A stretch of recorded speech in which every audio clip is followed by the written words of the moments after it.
ጥላቻ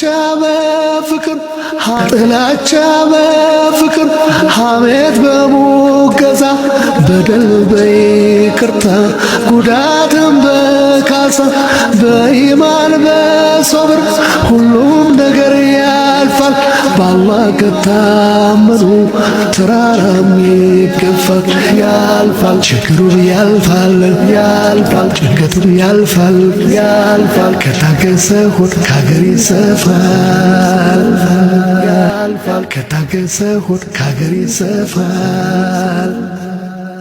ጥላቻ በፍቅር ሐሜት በሙገዛ በደል በይቅርታ ጉዳትን በካሳ በኢማን በሶብር ሁሉም ነገር ያልፋል በአላህ ከታመኑ ተራራም ይገፋል ያልፋል ችግሩ ያልፋል ጭንቀቱ ያልፋል ከታገሰ ሆድ ከሀገር ይሰፋል።